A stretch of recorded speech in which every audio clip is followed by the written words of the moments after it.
Hail and well met, traveler. Welcome to ThreatDice, a podcast about tabletop role-playing games, storytelling, and the vagaries of the dice. I'm your host, Kylan Wiggin. I am one-third of the team at TumbleDie Games, a young company developing a new hybrid storytelling RPG called Trove. We believe in the power of story, and the goal of Trove is to empower both players and game masters to level up the action, drama, and believability in their tabletop games. You can find out more at www.tumbledie.com or follow us on Facebook, Twitter @TumbleDie, or Instagram. No announcements today for this bonus pod. In fact, my goal is for you to hear my voice as little as possible. This is the first in what I hope will be a series of interviews with other tabletop gamers, a segment I am calling We Roll Dice.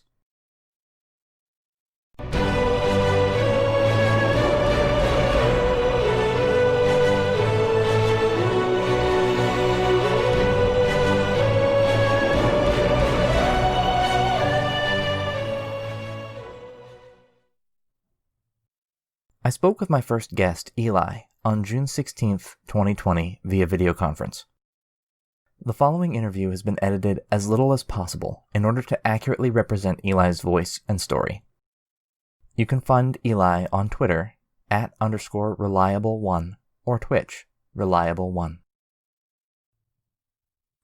So, let's start at the beginning for you. What was the very first, tabletop RPG you learned to play? First one I learned to play. Definitely D&D. I had been watching Critical Role for a few months prior to actually playing and wanting to play for a very long time before that. I finally found a group of people. I think I had texted one of my friends one day and I was like, hey, do you know if anyone in our friend group might be interested in doing D&D? And they're like, well, no one in our friend group, but this other person that we know, maybe go talk to them. So I go talk to this person. His name's Dylan. And he was like, yeah, I've been wanting to run a campaign because I'm part of a campaign, but I wanted to try DMing for the first time. And I wanted more people or whatever, so that's good that you're interested. I'll see if I can get other people. I fully expecting this to fall through at this point because I'm just that's the biggest thing I feel like in TTRPG spaces is flakes. Oh yes, for various reasons, but sometimes it's good reasons, sometimes it's not. But yeah, sometimes you get your hopes up and then it's just nothing. So So finally, I get a text a few weeks later, hey, what day are you available to play? And I'm like, oh, okay. I think I'm available whatever day of the week it ended up being. So we got together, we had our characters ready when we got there. I had a time trying to make my character on my own for the first time. And I'm realizing this as I'm learning other TTRPG systems, especially powered by the Apocalypse. D&D has so many choices that you have to make with your character at creation. Yes. It's just help. And then for some classes, you have to keep making these choices as you level up. Right. Not even just spell slots, but choosing archetypes, choosing what fighting style you're going to use and all this other stuff. And I'm just help. Yeah, it's crazy. But I finally got through it. I think I ended up watching a tutorial video or something. I was like, okay, I got my ranger character. We're all good. And I show up. Now the only exposure to D&D that I have at this point is Critical Role. So okay. I know that it's not going to be Critical Role when I'm walking into, but I literally have no idea what to expect. And it turned out the only D&D exposure that the rest of the table had, minus that DM, was the Adventure Zone. Oh, okay. And if I had to not saying that one is better than the other or they're both D&D in and of themselves, but the Adventure Zone and Critical Role are two very different shows. Yeah, a little bit. So that really permeated through our D&D experience, and it was a good time overall. It was just very, very different than what I was expecting, and Sure. I went on from there and found a group on Roll20 to join. Finally got one of my other friends interested because I was rooming with him and watching Critical Role at the time. He was like, "Hey, what's that D&D thing that you're always watching? You're always laughing at it." And I'm like, "It's Critical Role. We have to watch it right now." Yes. So I got him into D&D and whatnot, and then he pulled some of his friends from high school, and we were in a campaign together for a little bit. And now I'm DMing him and one of his other friends from high school in a D&D campaign. So it really blasted off from that like first experience. Like parts of it were like I don't really like to think about because parts of it were very problematic in certain instances. But Sure. that was my first experience with D&D, my first time like sitting down, rolling dice, and all that stuff. And it was great for a first experience, and I was glad that like the bad parts of it didn't like steer me away from TTRPGs in general, and like I was able to like keep going after that point. So Critical Role was actually your introduction to the game. Yeah. That's awesome. I'm sure Matt would be thrilled. Yeah, pretty much. So who you mentioned a ranger as that very first character. So what was that character like? Very standoffish. I realized after like I had made my first like handful of characters for D&D games that I was playing very standoffish characters a lot. Like hidden depression, don't trust anybody, and all this other stuff. And so it was this half elf who I don't even think I made like a whole backstory for them. I think their tribe got destroyed by giants, and he ran away from home, and he ends up with a companion that is a panther.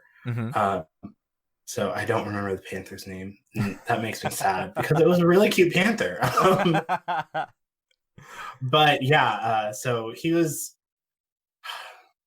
great, honestly. Like for a first character, he was dramatic. He didn't take shit from anybody, and it was just like it was a good time. But like from there, I really started to tried to branch out. For a while, it stayed in the vein of I'm gonna trust a little bit more, or I'm gonna trust a little bit less, and I'm like, what's less than zero?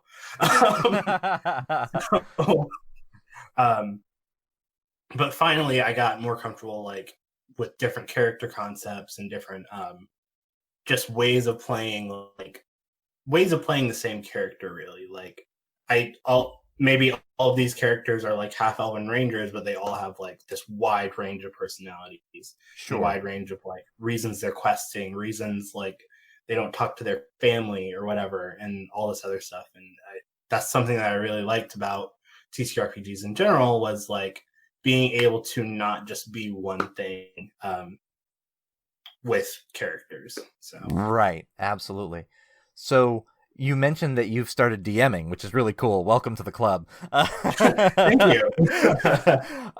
So how's your current game going? Are you running a module? Did you create something from scratch? So this is my So I've been DMing for about a year now, and this campaign is something that I created just based off of an idea that I had one day. And it basically, the concept behind it is like these two countries were at war, and they're not now because the reason that they were at war was someone else was like basically trying to incite the war to gain power. And the concept that we're exploring is like, what does this country's life look like after war, and after like you've had these two like it's basically like two giant islands that have been at war with each other for a very long time, and like what does it look like after that? Like how do they interact? How do you get past like this distrust that people have? So it's been really good. We haven't been going very long with this campaign, but we're getting a little bit into. I've introduced the first big bad, which is a group of chromatic dragons that go by the name of Chromatica in honor of the Lady Gaga album. Nice. So I've introduced that, but also we're delving into one of the characters' backstories, and I've been doing some I've been talking with that player a lot about okay, he's his dad apparently is a demon hunter and trying to prevent demons from coming into the material plane, and he's also trying to find his dad. And I'm toying with the idea of him finding his dad, what lengths he's willing to go to do that, and also just the ability of having monsters or whatever that will interact with that. Sure. So right now there's an Alep that is basically possessing this man. And no one else really seems to notice, and he can't say anything because he's being possessed, and he's just yep, this makes sense. And everything that I basically have had conversations with this player and have just been okay, does this make sense for you? Does this would think about the drives that you have and amplify them.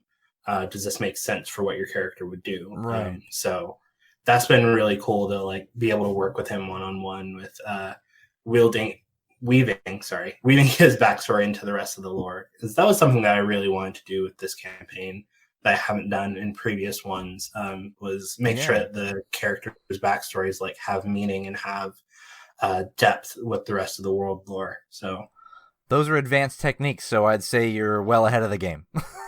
Thank you. So you mentioned playing or starting to work with PBTA games. Yes. Is that what you're running, or is that the one you're talking about? Is that D&D? The one I was talking about is D&D. Okay. I just played my first, so it's been so fun. In the past few weeks, I got casted to be on a masks. I have trouble saying it for some reason.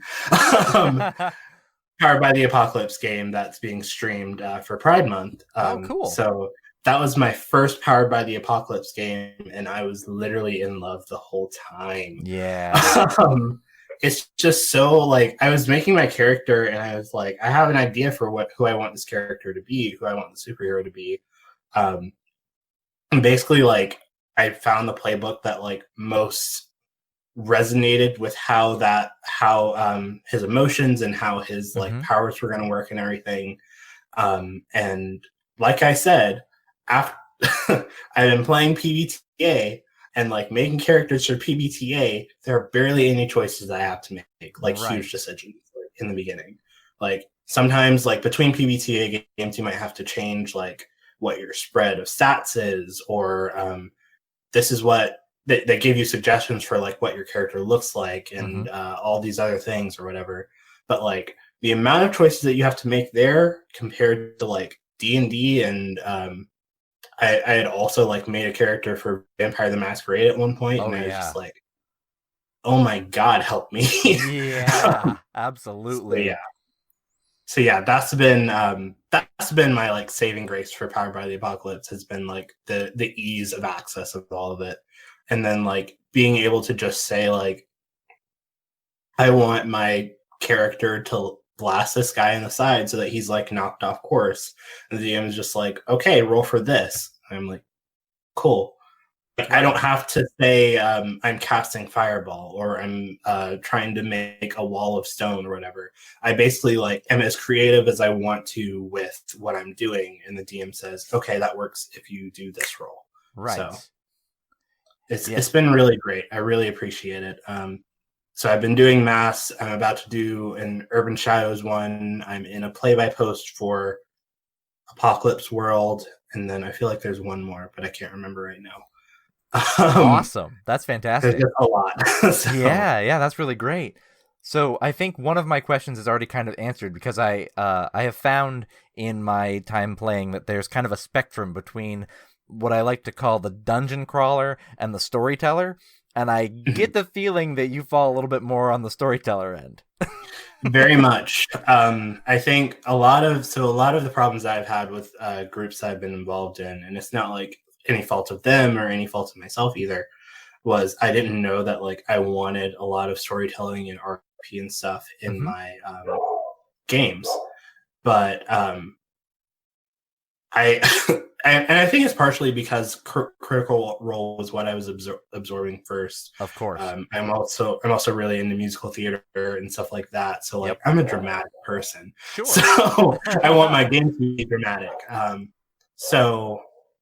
Figuring out that like, well, I don't really like combat that much, or like I like combat, but only if it's meaningful. Right.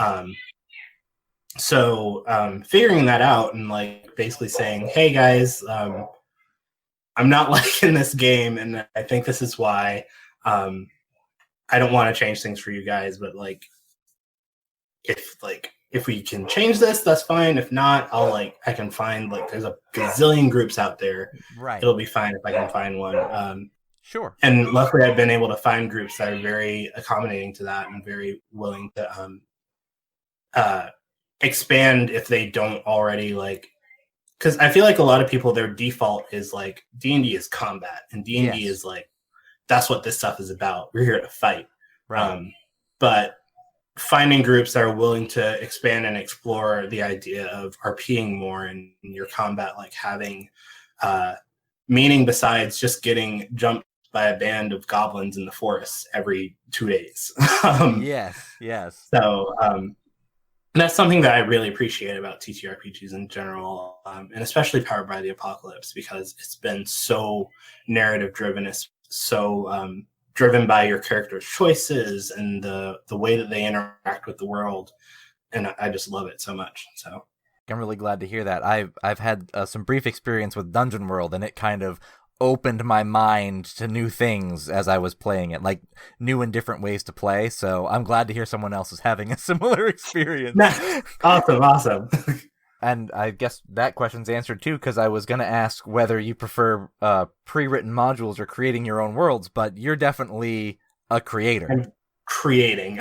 And like, it's so much work, honestly. Like every time I like sit down and I give my players the lore dump at the beginning of the campaign, I'm like, this was exhausting. And I have to give them a map, and like they have to give me backstories, and I have to tie that into the rest of the world. I have to say like whether that makes sense or not for the lore that I've already written. Right. And I'm just like, oh my God, this is exhausting, but it's so worth it. Yes. It's, for me, that's the meat and potatoes, as a lot of people would say. That's like the best part of all of these TTRPGs, is being able to like mold this, whether you're a player or a DM, like the world or your player or your character that you're playing, to exactly who you want it to be. Right. And basically, like there are rules that you have to follow, but like, of course, as long as it's like within this like very large sandbox, then you're free to roam how you feel. And that's why I've been so like attracted to playing characters that aren't like the norm. Like I've been playing a lot of clerics lately for D&D, because in the beginning I was always told clerics are healers and like all this other stuff, blah blah blah, and I'm just like, that doesn't sound right. I know that they can heal, but like a lot of people can heal. So like, let's dive into this a little bit. And my first cleric was a life cleric, so like that was my primary thing, because the monk for some reason didn't know to get out of the way of things that were trying to hit him. So I was just healing him on my turn, and that was it. Right. Yeah, you can get trapped that way. And I was like, okay, I'm going to take some time and like dive into this, because like I want to be more like, I want to be able to do more with my characters. I feel like there's a way that I can do that. And like looking through all the domains of clerics, I'm like, all I have to do is take one healing spell. Right. And then I can do whatever I want with the rest of this stuff. So I have a system. I always take healing word, and then everything else is whatever I want. Nice. And most of the time that ends up being like the cleric who just like kicks ass. Yeah. Yeah. And I freaking my favorite spell right now is a cleric. I have two favorites. My favorite lower level is Inflict Wounds because it's just like so powerful as like a first level spell. And then for the first time, I got to cast Flame Strike a few weeks ago, and I was just like, so good. That's a great spell. Yeah. But just being able to like break that barrier of like clerics are healers, rangers are always ranged, and which is like such a strange concept now that I looking through like the playbook. And like the first time I was a ranger, I was like, okay, I'm going to be ranged, obviously. And then I get to the archetype, and it's like, do you want to be like a fighter ranger, or, and I'm like, but I'm a ranger. I don't understand. Right. Yeah. So being able to like break through those barriers of like just the norm of what characters are supposed to be is like what seriously draws me to TTRPGs. And I've said that a lot of things have seriously drawn me to TTRPGs. No, I'm like, yeah. for life. But I like being able to break outside of the box with that stuff. And I think that's a lot because like I like to being able to break out the box with my own self. Sure. And D&D and other TTRPGs help me do that. So that's really cool. So yeah, breaking archetypes is a thing I love to do myself. So on that note, what's your best idea for a character that you haven't gotten to use yet? Okay. So I'm actually haven't gotten to use yet, so I can't use that one because I'm about to use it. Well, that's not yet, so. Okay. So you gave me permission, so here we go. So I'm diving it a little bit more into playing characters that are differently abled. Okay. And my first dive into that is going to be I've made a cleric.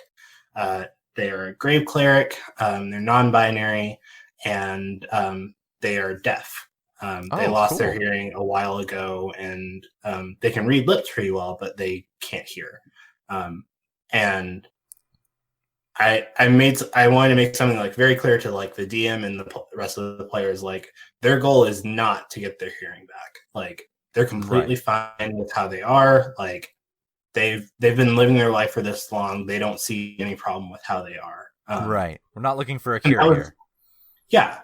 And that was something that I took the idea sort of from, I don't remember what I was watching, but like someone had like said that on one of the 17 gazillion medical shows that I watch. But just this idea of like being differently abled, not being a burden, and not always being something that needs to be cured. And it was super powerful when I first heard it. And like, sorry, I really love the way that they put it. And I love the way that I see that from day to day now of just like people living their lives, like whether they are able to walk on two legs or able to hear perfectly or able to speak. And just like they're living their lives without like, they don't need your standards to like determine whether they're okay or not. Like they've got that handled on their own. So I really want to be able to like portray that into a character of like just being fine how they are. So I'm super excited to play that character. We're about to have our first session for that campaign, and I'm like really excited. I've like talked to the DM. He's like, obviously, like there's some mechanics that we'll have to work out or whatever. I'm like, yeah, but I'm like, either way, I'm really excited because this is like something that I've never done before, and I think that is something that like a lot of tables are missing. So I want to like start bringing that. Yeah, they definitely are missing stuff like that. That's really cool, and I hope that goes really well. Yeah, I'm super excited. That's fantastic. So I know you're a Critical Role fan, obviously. Are you still watching? Is that the one you keep up on? Do you have another live stream that you really like? I've been keeping up. I've kept up. I'm caught up. Sorry, with Critical Role to where they are now. I've been very much into, and I've guested on there a few times. I'm a little bit biased, but the people are great and the stories are always amazing. Dice Priori, they're on Twitch and Twitter and such.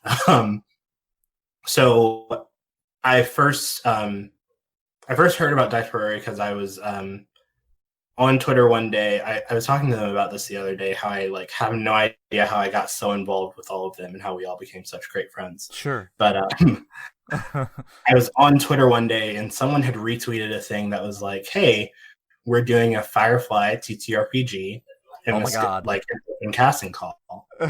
So a little backstory on me. I had never seen Firefly. Okay. So I straight up was like, I don't think I'm going to get it because I've literally just never seen the show, but it sounds interesting. Like I've never done like space as a, like, this would have been my first TTRPG experience outside of D&D that wasn't Honey Heist. So, right. So I was like, I really want to try that. Like it's a huge leap from like having no technology to all the technology. Oh yeah, for sure. So, I fill it out and I just am waiting to hear, not really waiting to hear back because I'm just like, they're not going to take me. It's fine. Whatever. Right. And my friend, my now friend Alexis, messages me and she's just like, hey, if you still want the spot, like we would love to have you. I'm like, yeah, sure. So I like get involved with that stream, and it was an amazing show. The cast was great. We all had like the amazing interactions and very meaningful scenes. And from that point, like I like realized, oh, this isn't like the only show that they're doing. They're also doing Ghost in the Machine, Dragon Heisters, which we were like, Dragon Heisters was on hiatus and we were filling in for that hiatus. Yep. And like all this other stuff. And I like start looking through the rest of their content and I'm like, this is freaking amazing. Like this was the first D&D group that I had seen on stream that wasn't Critical Role that like really took to heart a lot of the things that I really appreciated about TTRPGs, like meaningful combat, meaningful RP, like not just needing a combat every episode to like fill in the silence or whatever. Right. So they've been like amazing. So I've been watching them. I've guested on there a few times since then. We're in the middle of a D&D campaign where all the players are vampires. So that's been pretty great. Alexis put that one together and has like figured out all of the mechanics. And I'm playing a blood hunter, Order of the Lycan vampire. So it's like adds a whole nother like thing in the mix. Yeah. And it was all fun and games until someone hit me with a moonbeam, and it was it was tragic. So that's been great. I've been really watching Matthew does Ghost in the Machine on Wednesdays, which is a D&D actual play. And it's the whole thing is his own writing and has just been really great for me and like seeing what meaningful RP is and what meaningful storytelling is. And I am constantly in Matthew's DMs like, hey, how does this idea sound? And all this other stuff.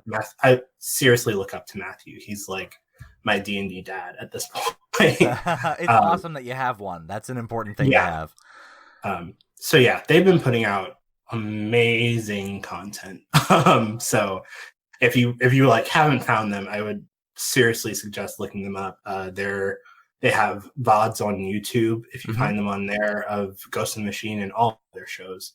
And it's just been amazing to be so like to have like such great people that are doing such great things in the community. And I just love being able to like be a part of that as well. I had not heard about them, but now I will go check it out. So thank you for the recommendation. I appreciate it. No problem. I think that covers about all the questions I have for tonight, Eli. So I really appreciate you joining me. I look forward to checking out some of your work on Twitch and on the Dice Priori shows. and I hope that I will get a chance to talk to you again in the near future. Yeah, thank you so much for having me. Thanks, man. I hope you have a great night. You too.